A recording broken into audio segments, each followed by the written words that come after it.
This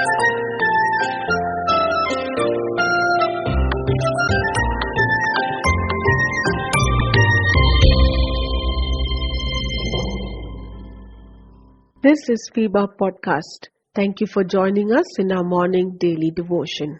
Apostle Paul had a genuine transformation experience on the Damascus road. He asked the Lord, "What wilt thou have me to do?" I believe this question was the starting point of his ministry. He did not ask that question for the sake of asking the question, but he was truly keen to know God's purpose in his life. His own explanation was that he had seen the risen Jesus, received forgiveness, and a mission to accomplish. Paul was a well-educated man. He had many things to boast about. In fact, he said, "If someone else thinks they have reasons to put confidence in the flesh, I have more. Circumcised on the 8th day, of the people of Israel, of the tribe of Benjamin, a Hebrew of Hebrews, in regard to the law, a Pharisee, as for zeal, persecuting the church, as for righteousness, based on the law, faultless." He had many things to boast about. Paul was absolutely sure of his calling. He was chosen by God to be an apostle of Christ Jesus. The Lord used him as a mighty vessel to proclaim the gospel in difficult places and to plant churches. He has written many letters to the churches around. An apostle chosen by God faced many bends in the road. Sleepless nights, physical torture, cold nights, sickness, and opposition was waiting for him every place he went. 5 times, he says, I received from the Jews, and 40 lashes minus 1. 3 times I was beaten with rods. Once I was stoned. 3 times I was shipwrecked. I spent a night and a day in the open sea. In my frequent journeys, I have been in danger from rivers and from bandits, in danger from my countrymen and from the Gentiles, in danger in the city and in the country, in danger on the sea and among false brothers. Look at the number of bends he faced in the road. We don't have time to focus on each bend, but I want to look at one bend. This bend was troubling him so much. Nobody knows what this bend was, but it was a real concern for Paul. If this bend wasn't there, would he have done greater things? Possible? We are not sure.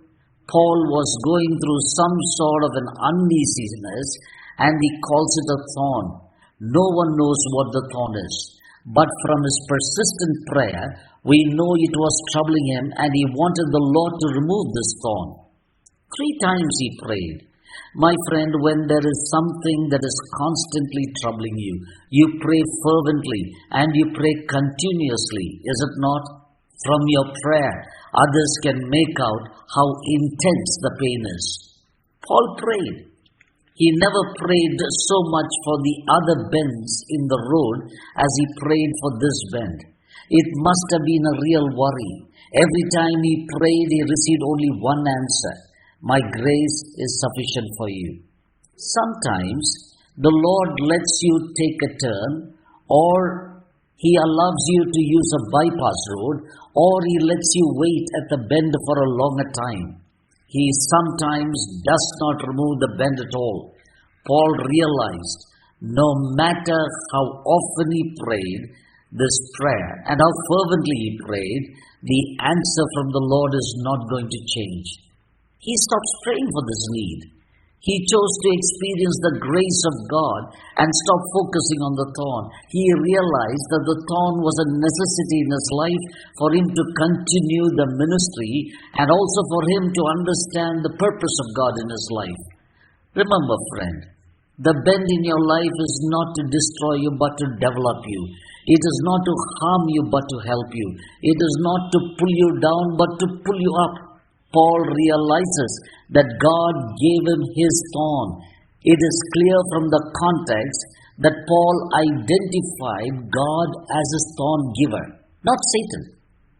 And he understood that God's purpose was to keep him humble and dependent on Christ's power.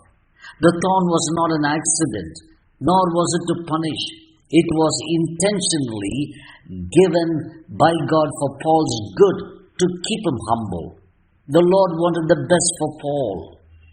My friend, without the thorn, you would never experience that God's grace is sufficient for you, that His power is made perfect in weakness. The bend in your life has a purpose.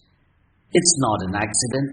The bend is necessary for you to understand the love of God and His purpose in your life. The bend is necessary in your life to avoid accidents in life. The bend is intentional. It is there for a purpose. Instead of whining at the bend, would you just stop and keep praising God for the bend? For more details, please contact 916364252164 or email us to info@fibaonline.org.